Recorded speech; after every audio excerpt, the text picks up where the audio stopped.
next game comes from an open tournament which was played in Switzerland in 1994. Again, the two players are rather unknown. Playing white is a guy called Michael Rigg. Playing black is no doubt a German player or a Swiss player called Wolfgang Luchner. However, the names of the players are not important. What is important, of course, is the content of the game. And once again, we're seeing white setting up this position with bishop c4, expecting the bishop to come to f5, and so he plays d3 to try and shut down the activity of the bishop. All fairly logical, you might say. We've seen this once before. This time around, white decides to put the knight on f3. So a fairly standard club player setup, I would say, with white just shunting out the pieces and hoping that something will turn up. When it doesn't, he seems actually quite surprised by this. Well, okay, now, in this particular game, Luchner decides to strike immediately with b5. This is a very aggressive way to play the black position. If you don't want to play in this highly aggressive manner, you could just simply play knight d7. There's also knight f6. There may even be bishop b4 in this position. Each of these moves has some attraction to it. b5, what can we say? Well, this just shows another way to handle black's position. And now black plays bishop b4. So this is an anti-queenside castling system. That's absolutely clear. Well, white decides to play bishop b2. He doesn't like the pin. I suppose if going back to the position after bishop b4, white had played a3, black would doubtless have played bishop a5. This introduces a new twist into the game, with black starting to think about aggression straight away. Clearly, black's plan is to maybe bring a knight to d5 as quickly as possible and to try to exploit the pin on the knight.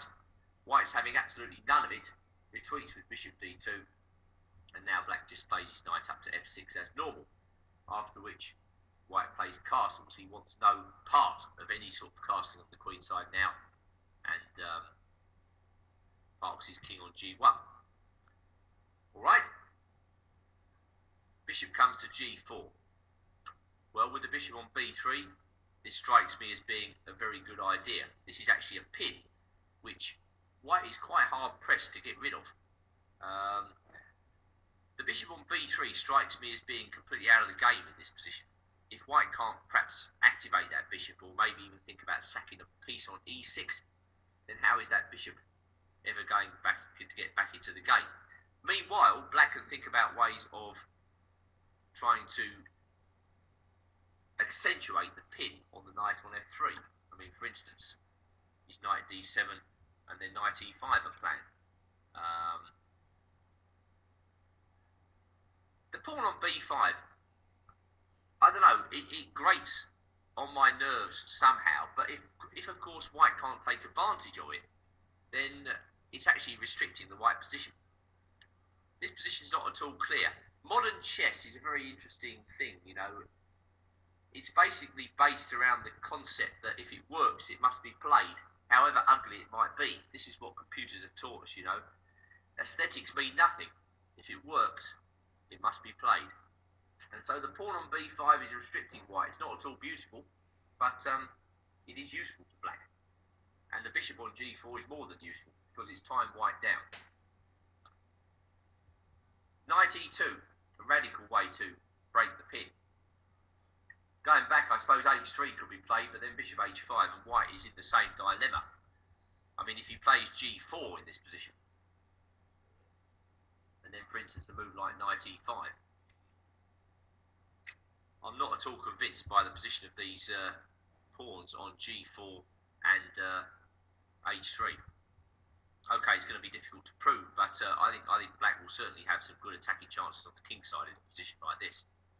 Maybe black could start with knight fd7, forcing white to take a decision with his knight. He takes on g6. We take back with the h pawn. If he takes on d7, we recapture. Now black is getting ready for h5. So you can see it's not that easy for white. So going back to knight e2 now. Okay, what is white's intention? Well, I think he's intending just to hoover this bishop off. So black decided to retreat to d6. Of course, course, going back to knight e2, if black takes on f3 in this position, white is almost certainly going to take on b4. And then the bishop exerts a baleful influence on the a3 f8 diagonal. Black does best to avoid this, and thus Lucas retreats with bishop d6. Knight g3, and now the game starts to warm up a bit as black goes into action with h5. Black has clearly decided on a very ambitious way to play this game. White played h3, and black went on with the attack h4. This shows a different side to the black approach. Black need not just play a spoiling approach, a very quiet approach. These sorts of effects are possible. Please note, the bishop on b3 is still way out of the game. Okay, play sharpens very considerably now, with white taking on g4, and black taking on g3. Knight d4. G takes f2 check. King takes f2. Looks like an absolutely horrendous move. But the problem is that after rook takes f2, bishop g3 is completely ruinous. White has two pieces under attack. The black queen is about to join the party, and white's king is feeling distinctly unsecure on g1. So king takes f2, but obviously this is going to be a complete disaster. And bishop c5, well, more or less wins the game, I think. White played a very panicky move, king e1. Clearly that's absolutely horrible move. Of course, if he goes c3, we go bishop takes d4 check. Queen takes d4 check. Bishop e3 is answered by knight takes g4 check. It's fairly standard stuff. And if he doesn't play bishop e3, he's got to submit himself to the miserable move, king e1, after which black has numerous ways to play this position. He can take on d3, take on b2, g4 is hanging. Well, I imagine this position is completely lost. But of course, after king e1, it's completely lost as well. Black simply takes on d4. So it's almost as if the first aggressive move black played, white went into his shell, collapsed, and that was it. Okay, the rest of this game is not interesting. I'm going to go through at very high speed. White is essentially a piece down for nothing and could resign. He tries a few tricks. There are no tricks to be had. He lurches in with queen c7. Queen takes g2. It turns out that the black attack is much more potent than white's attack. Why black is even able to cast on the king side, should that become necessary. Bishop c3. Bishop f2 check. As it happens, black can find a neat way to finish things off.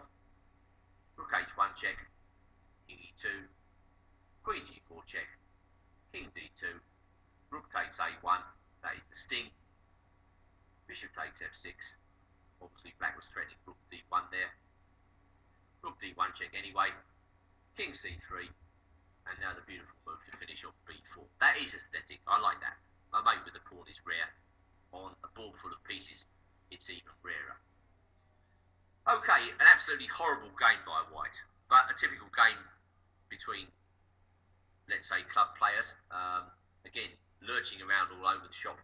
Quite a good advert for the black system. It just shows you that when white shunts around hoping for something to turn up, that doesn't always happen.